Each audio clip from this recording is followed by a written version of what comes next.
Hello friend, तो स्वागत है आपका आपके अपने चैनल वीएन स्टडी पर। और आज हम लोग इलेक्ट्रीशियन ट्रेड के थ्योरी का पेपर जो है कराने वाले हैं। ये 2018 का प्रीवियस ईयर का पेपर है और ये टोटल 2200 नंबर का आता है, जिसमें से थ्योरी के 150 नंबर रहेंगे, इम्प्लीमेंटेशन स्किल के 50 नंबर रहेंगे। तो जो इम्प्लीमेंटेशन स्किल का पेपर जो है वो नेक्स्ट पार्ट में कराएंगे। अभी इस पार्ट में हम लोग आपको केवल थ्योरी का पेपर कराने वाले हैं। और आपको इम्प्लीमेंटेशन स्किल का पेपर देखना हो तो आप लोग जो है चैनल पर भी जा सकते हैं और इसकी लिंक भी मैं जो आपको है डिस्क्रिप्शन में दे दूंगा जैसे ही वीडियो डालता हूँ। तो चलिए अभी तो देखते हैं अपन लोग थ्योरी का पेपर और देखते हैं अच्छा ये आपको से कितने क्वेश्चन बनने वाले हैं। चलिए देखते हैं पहला क्वेश्चन आपकी स्क्रीन पर आ चुका है, जिसमें क्वेश्चन पूछा गया है जब कोई कैपेसिटर जो है डीसी सप्लाई से स्रोत से अनंत समय तक चार्ज किया जाता है तो इससे होकर प्रभावित होने वाली अंतिम धारा जो होगी वो कितनी होगी।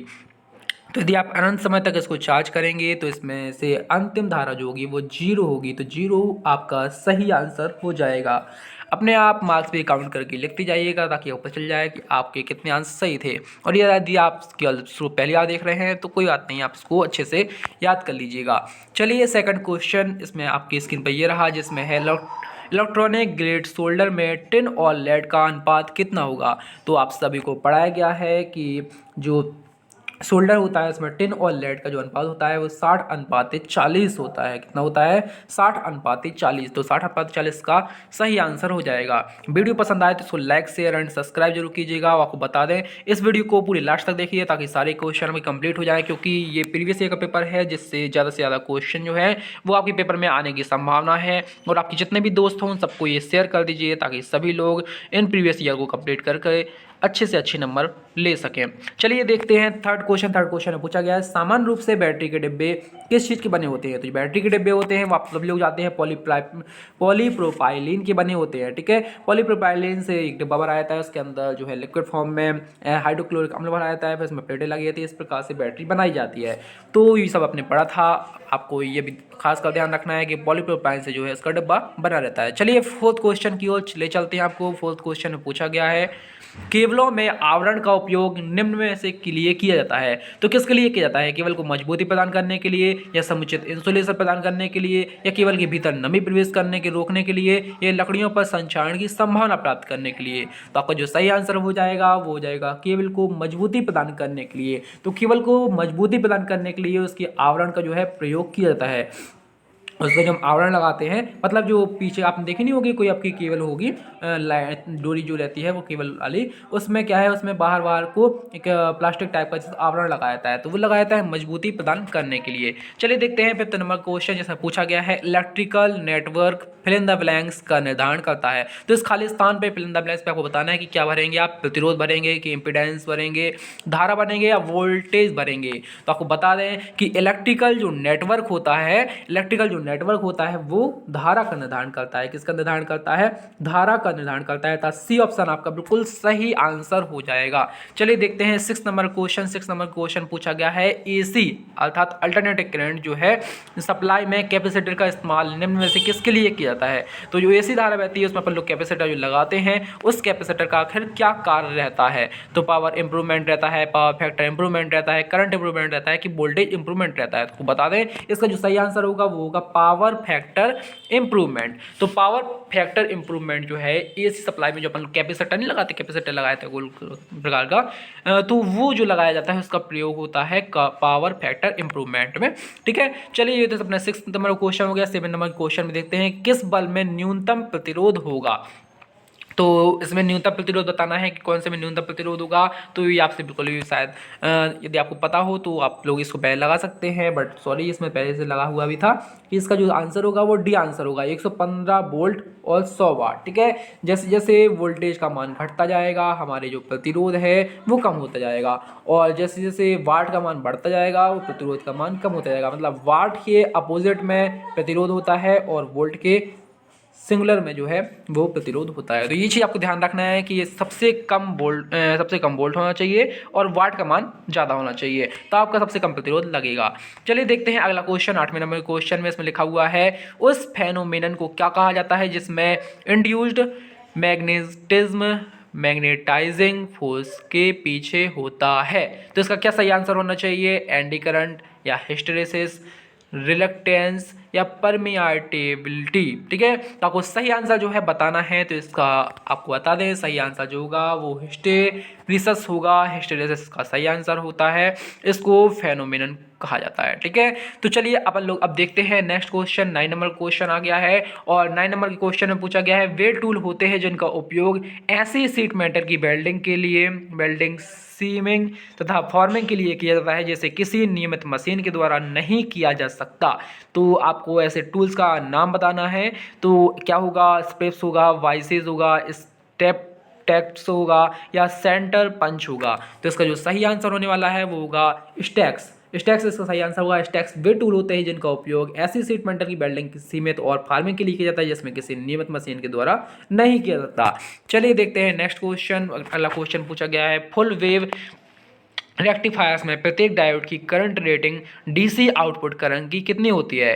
तो आधी होती है, बराबर होती है, दुगनी होती है कि 3 गुनी होती है। तो इसका जो सही आंसर होगा, जी हाँ दोस्तों आपने सही बताया, आधी ही होती है। ठीक है, फुल वेव रेक्टिफायर्स में प्रत्येक डायोड की करंट रेटिंग जो होती है वो आधी होती है डीसी करंट की।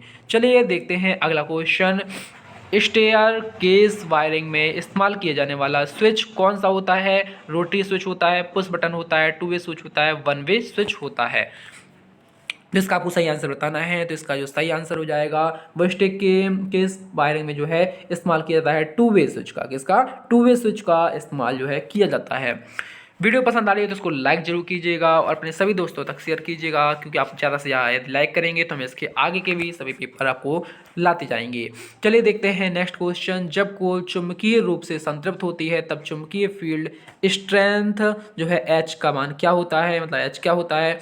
बी की उग्र रूप से बढ़ाती है, कि कोर की परागमनता को कमी करती है, कि कोर की परागमनता बढ़ाती है, कि मैग्नेटिज्म इंडक्शन बी पर लगभग कोई प्रभाव नहीं पड़ता। तो इसका सही आंसर जो आपको बताना है और जल्दी से बताइए। जी हाँ दोस्तों आपने बिल्कुल सही बताया। इसका जो सही आंसर हो जाएगा वो हो जाएगा डी वाला, मैग्नेटिक इंडक्शन बी पर लगभग कोई भी प्रभाव नहीं पड़ता। जब भी कोई कोल चुंबकीय रूप से संतृप्त जब हो जाती है तब चुंबकीय फील्ड जो स्थिर होती है उसमें कोई भी प्रभाव नहीं पड़ता। चलिए देखते हैं अगला क्वेश्चन। अगला क्वेश्चन पूछा गया है लेड एसिड सेल का ओपन सर्किट में नॉमिनल वोल्टेज लगभग कितना होता है। तो जो नॉमिनल वोल्टेज होता है, नॉमिनल वोल्टेज का जो मान होता है वो होता है 2 वोल्ट। 2 वोल्ट इसका सही आंसर होगा। ओपन सर्किट नॉमिनल वोल्टेज में 2 वोल्ट इसका सही आंसर हो जाएगा। चलिए देखते हैं अगला क्वेश्चन। ये क्वेश्चन जो थोड़ा ज़्यादा इंपॉर्टेंट है, कई बार पेपर में पूछा जा चुका है। सिनुसाइडल एसी सप्लाई में VRMS किसके बराबर होता है। तो ये रही आपके ऑप्शन। इन ऑप्शन में से आपको बताना है कि VRMS ठीक है किसके बराबर होता है। तो इसका जो सही आंसर हो जाएगा वो हो जाएगा V max upon 2, V max upon √2। ठीक है, तो √2 आपको अपॉन में कर देना है V max के, ये आपका सही आंसर हो जाएगा। चलिए देखते हैं अगला क्वेश्चन। जैसे पूछा गया है कैपेसिटिव रिएक्टेंस XC खालिस्तान के द्वारा निरूपित किया जाता है। तो किसके द्वारा अपन लोग एक्सी को जो कैपेसिटर रिएक्टेंस होता है उसको किसके द्वारा अपन लोग दर्शाते हैं, था इसका मान किसके बराबर होता है। तो आपको बता दें 1/2 पाई FC के बराबर होता है। किसके बराबर होता है, 1/2 पाई FC के बराबर होता है। चलिए 60 नंबर का अगला क्वेश्चन देखते हैं। स्थिर मान वाले प्रतिरोध का चयन करते समय इसके गौर किए जाने वाले मुख्य स्पेसिफिकेशन में क्या शामिल होता है। तो आपको बताना है क्या शामिल होता है। इसके ऑप्शन आपकी स्क्रीन पर दिए हुए हैं, 4 ऑप्शन दिए हुए हैं। वोल्टेज, प्रतिशत में टॉलरेंस, वोल्टेज करंट साइज, ओम में मान, ठीक है, या फिर ओम में मान वोल्टेज। ठीक है, इसका आपको सही आंसर जो है आपको बताना है। तो चलिए आपको बता दें कि ओम में मान वोल्टेज तथा इसके मान का टॉलरेंस जो है इसका सही आंसर हो जाएगा। तो स्थिर मान वाले प्रतिरोध का चयन करते समय इसकी गौर किए जाने वाले मुख्य स्पेसिस जो होते हैं वो ओम में मान, वोल्टेज तथा इसके मान का टॉलरेंस होता है। चलिए देखते हैं 17वें नंबर का क्वेश्चन। 17वें नंबर में पूछा गया है लेड एसिड बैटरी के इलेक्ट्रोलाइट के विशिष्ट गुरुत्व का मापन जो होता है वो किसके द्वारा किया जाता है। तो लेड एसिड बैटरी के इलेक्ट्रोलाइट के विशिष्ट गुरुत्व का जो मापन किया जाता है वो किया जाता है हाइड्रोमीटर के द्वारा। किसके द्वारा, हाइड्रोमीटर के द्वारा लेड एसिड बैटरी के इलेक्ट्रोड का विशिष्ट गुरुत्व का मापन किया जाता है। चलिए देखते हैं अगला क्वेश्चन। जैसे पूछा गया है शुद्ध प्रतिरोधी परिपथ का पावर फैक्टर कितना होता है। तो शुद्ध प्रतिरोधी परिपथ का जो पावर फैक्टर होता है वो आपको बता दें वो यूनिटी कहलाता है। कितना होता है, यूनिटी होता है। कितना होता है, यूनिटी इसका बिल्कुल सही आंसर हो जाएगा। तो बिल्कुल मत बोलिएगा, शुद्ध प्रतिरोधी परिपथ का पावर फैक्टर यूनिटी होता है। चलिए 19वें नंबर के क्वेश्चन पे चलते हैं। फ्लोरेंस फ्लोरोसेंट लैंप सर्किट में चौक कायल का जो नाम होता है वो क्या काम होता है आपको बताना है। तो फ्लोरेंस लैंप सर्किट में जो चौक फाइल होती है उसका जो काम होता है वो होता है स्टार्टिंग वोल्टेज इम्पल्स उत्पन्न करना और ऑपरेटिंग सिस्टम को सीमित करना। ठीक है, तो सी इसका बिल्कुल सही आंसर हो जाएगा। और इसके बाद आता है आपकी स्क्रीन पर 20 नंबर क्वेश्चन। ये सभी क्वेश्चन जो है 3-3 नंबर के आते हैं पेपर में। ऑनलाइन पेपर में आप लोगों को ये 3-3 नंबर के मिलेंगे जिनमें आपको केवल टिक करना होगा, इसलिए अच्छे से देखते जाइए कि कौन में किस प्रकार का टिक किया जा रहा है। ठीक है, किसका आंसर कौन सा है वही टिक आपको जो है पेपर में कर देना है। चलिए देखते हैं 20 नंबर क्वेश्चन जिसमें पूछा गया है एसी मेन सप्लाई में भारत में कितने हर्ट्ज की आवृत्ति होती है। तो एसी मतलब अल्टरनेट करंट में मेन सप्लाई जो भारत में अपन की जाती है उसकी जो आवृत्ति होती है उस आवृत्ति का मान होता है 50 हर्ट्ज। जी हाँ दोस्तों, 50 हर्ट्ज की आवृत्ति जो है अपन लोगों के घरों में सप्लाई की जाती है। तो ये आपके लिए भी इंपॉर्टेंट है, आपके घर में यदि कोई पूछे कि कितने हर्ट्ज के अपने यहाँ आ रही है लाइट तो आपको बता देना है 50 हर्ट्ज की। ठीक है, अगला क्वेश्चन है एक माइक्रो एम्पियर की धारा किसके बराबर होती है। तो एक माइक्रो एम्पियर आपको शायद पता भी होगा, एक माइक्रो एम्पियर जो होती है ये धारा 10 की घात -6 एम्पियर, कितनी 10 की घात -6 एम्पियर के बराबर होती है। तो एक माइक्रो एम्पियर बराबर 10 की घात -6 एम्पियर। आपको बिल्कुल याद ही कर लेना है कि एक माइक्रो एम्पियर बराबर 10 की घात -6 एम्पियर, जिसको याद नहीं है। ठीक है, स्थिर मान वाले कार्बन प्रतिरोध सामान्य रूप से कितने वाट से अधिक के नहीं होने चाहिए। तो इसका जो सही आंसर हो जाएगा वो हो जाएगा 2। जी हाँ दोस्तों, स्थिर मान वाले कार्बन प्रतिरोध जो है वो सामान्य रूप से 2 वाट से अधिक के नहीं होना चाहिए। तो कोई भी कार्बन प्रतिरोध अपन लोग ले जाएं तो 2 वाट से आपको ज़्यादा वाला कभी भी नहीं लेना है। ठीक है, इंडक्टिव एसी सर्किट में करंट जो होता है उसका वो क्या होता है, करंट वोल्टेज से 180 अंश पीछे होता है या 90 अंश वोल्टेज से आगे होता है, वोल्टेज से 90 अंश पीछे होता है, वोल्टेज के साथ फेज में होती है। तो इसका जो है सही आंसर बताना है, तो इसका सही आंसर हो जाएगा वोल्टेज से 90 अंश पीछे होती है। जी दोस्तों, इंडक्टिव एसी सर्किट में वोल्टेज जो होती है, करंट जो होता है वो वोल्टेज से 90 डिग्री पीछे होता है। तो करंट क्या होता है, करंट वोल्टेज से 90 डिग्री पीछे होता है। चलिए देखिए 24 नंबर क्वेश्चन में कहा गया है ऐसे सरल परिपथ में जिनमें R मान वाला प्रतिरोध है, जब वोल्टेज V स्थिर रखा जाता है तो धारा जो होगी वो क्या होगी, धारा का मान क्या हो जाएगा। तो आपको पता होगा कि धारा जो होती है वो व्युत्क्रमानुपाती होती है R के। व्युत्क्रमानुपाती मतलब इस प्रकार से लिख सकते हैं V व्युत्क्रमानुपाती ये, तो ये आ जाता है। ठीक है, इसको हम लोग जब खोलते हैं तो आई आर जो है साथ में आ जाता है और यहाँ पर एक स्थिरांक v आता है, तो v बराबर आई आर जो है अपन का मान निकल कर आ जाता है। तो कई बार अब ये भी पूछा जाएगा v बराबर क्या होता है, तो बता देना आई आर, इस प्रकार से निकलता है। चलिए देख लेते हैं एमसीबी कार्यप्रणाली पर किस पर आधारित होती है। तो एमसीबी की जो कार्यप्रणाली होती है वो थर्मल एवं मैग्नेटिक ऑपरेशन पर आधारित होती है। किस पर होती है, थर्मल एवं मैग्नेटिक ऑपरेशन पर एमसीबी की कार्यप्रणाली आधारित होती है। MLCBS का ट्रिपल टाइम सामान्य रूप से किससे कम होता है। तो MLCBS का ट्रिपल टाइम सामान्य रूप से जो होता है वो आपका 30 ms से कम होता है। आपको बता दें इस वीडियो को आप लोग चाहें तो इसको आराम से कहीं भी जा रहे हो तो बढ़िया लीड लगा करके भी सुन सकते हैं। तो 3 से 4 बार आप इस वीडियो को सुन लीजिएगा, आपको ये सारे क्वेश्चन बिल्कुल याद हो जाएंगे और फिर इनसे काफ़ी सारे जो क्वेश्चन हैं जो आपको पेपर में आएंगे वो आपसे सारे बन जाएंगे। क्योंकि हो सकता है पहली बार देखने में आप भूल जाएँ, इसलिए 2 से 3 बार इसको आराम से देखिए और इस प्रकार से देख लीजिए ताकि सारे क्वेश्चन आपको बिल्कुल याद हो जाए और पेपर में आपके अच्छे से अच्छे नंबर आ जाएं।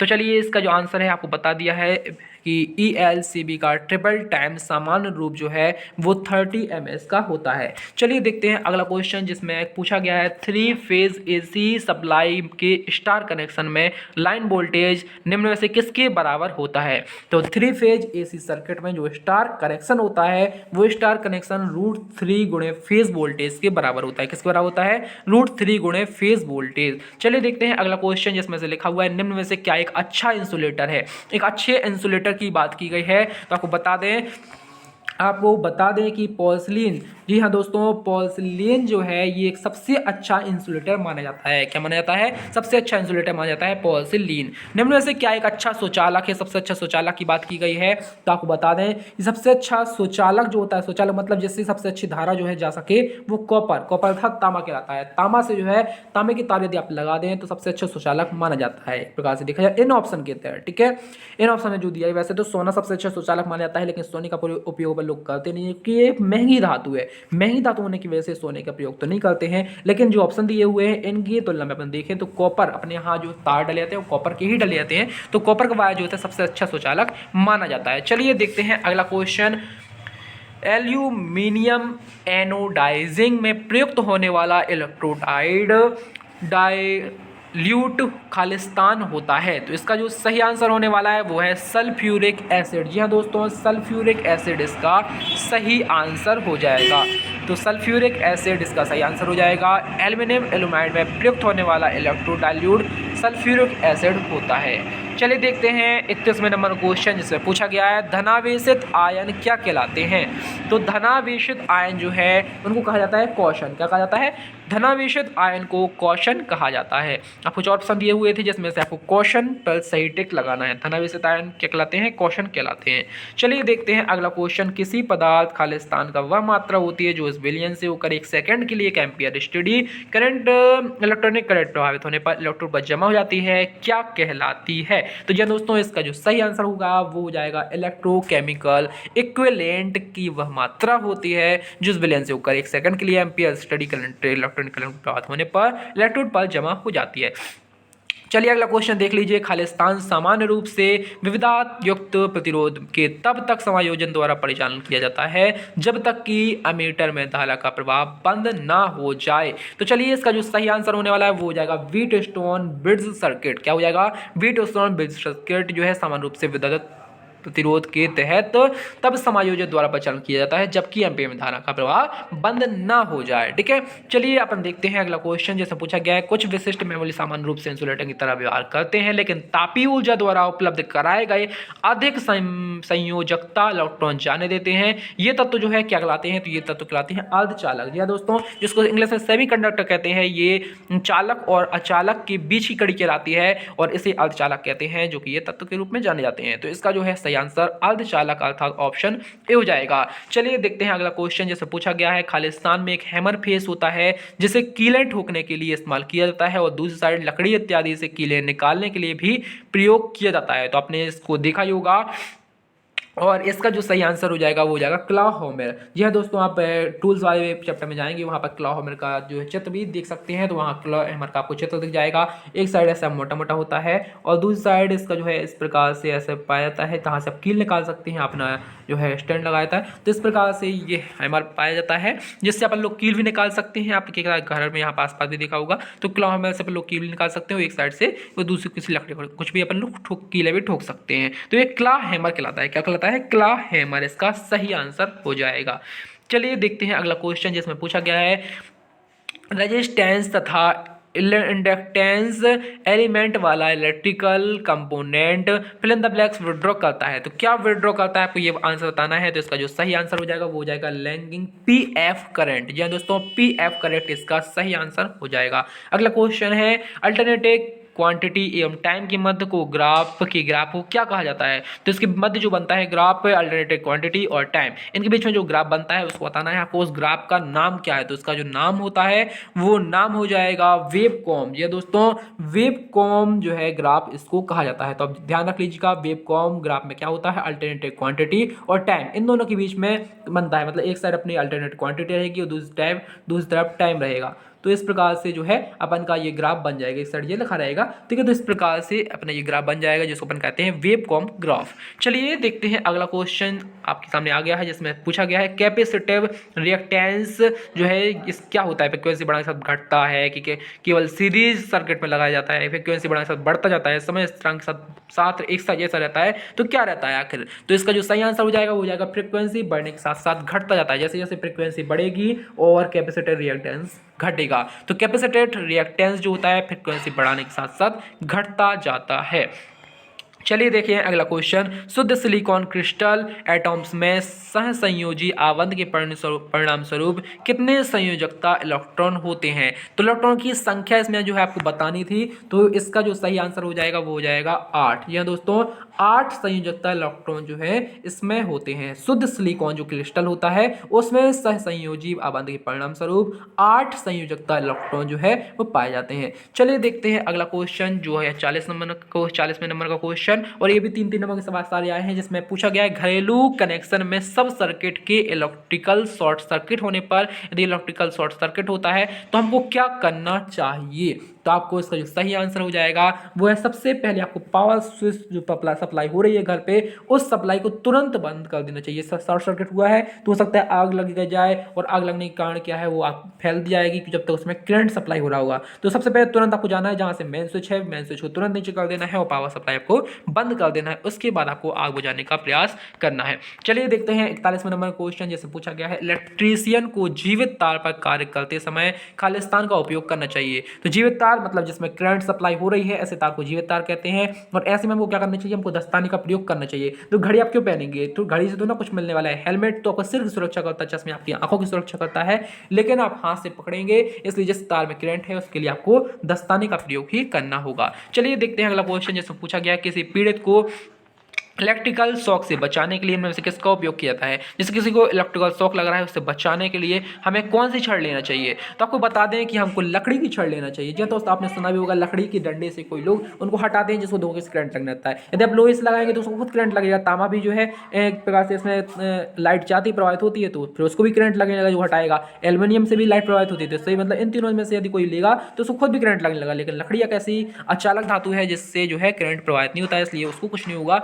और सामने वाला दूसरा व्यक्ति बच जाएगा। ठीक है, चलिए देखते हैं 43वें नंबर क्वेश्चन, जिसमें पूछा गया है आइसोमेट्रिक ड्राइंग किसको निरूपित करती है। तो आइसोमेट्रिक जो ड्राइंग है वो 3D व्यू, जी है दोस्तों, आपने पढ़ा भी होगा ड्राइंग में, तो 3D व्यू को जो है निरूपित करती है आइसोमेट्रिक ड्राइंग। चलिए देखते हैं अगला क्वेश्चन, जिसमें पूछा गया है reverse fill in the blanks reverse voltage की उच्चतम मात्रा होती है जिसे ब्रेक डाउन पॉइंट पर पहुंचने से पहले डायोड पर लगाया जा सकता है। तो इसका जो सही आंसर होने वाला है वो है पीक इनवर्स वोल्टेज। जी दोस्तों, पीक इनवर्स वोल्टेज जो है इसका सही आंसर हो जाएगा। Peak inverse voltage reverse voltage की उच्चतम मात्रा होती है जैसे ब्रेक डाउन पॉइंट पर पहुंचने से पहले डायोड पर लगाया जा सकता है। चलिए देखते हैं अगला क्वेश्चन, जिसमें पूछा गया किसी कॉइल में प्रेरित विद्युत वाहक बल्ब का परिणाम फ्लक्स लिंकेज में परिवर्तन के अनुक्रमानुपाती होता है। इस नियम को क्या नाम से जाना जाता है। तो कौन सा नियम है ये आपको ये बताना है। तो इसका जो है कूलाम का नियम, जो कूलाम का नियम है, कूलाम का नियम कहता है कि प्रेरित विद्युत वाहक बल का परिणाम जो होता है फ्लक्स लिंकेज में परिवर्तन के अनुक्रमानुपाती होता है। चलिए देखते हैं अगला क्वेश्चन, 46 नंबर का क्वेश्चन है, पूछा गया है फिल इन द ब्लैंक्स अधिक अभिकथित करता है कि इंड्यूक्ट वोल्टेज की ध्रुवता मैग्नेटिक फ्लक्स में बदलाव का विरोध करती है जो इंडक्शन का कारण होती है। तो ये किसका नियम है। तो ये जो है नियम भी आपको अच्छे से याद करके जाना ही है, और नियम क्योंकि पूछे गए हैं। तो फैराडे का नियम जो है, फैराडे का नियम कहता है कि इंड्यूस्ड वोल्टेज की ध्रुवता मैग्नेटिक फ्लक्स में बदलाव का विरोध करती है। चलिए देखते हैं अगला क्वेश्चन, 47 नंबर का क्वेश्चन है, जिसे पूछा गया है फिल इन द ब्लैंक सामग्रियों में मुक्त स्थान से थोड़ी कम परागम्यता होती है।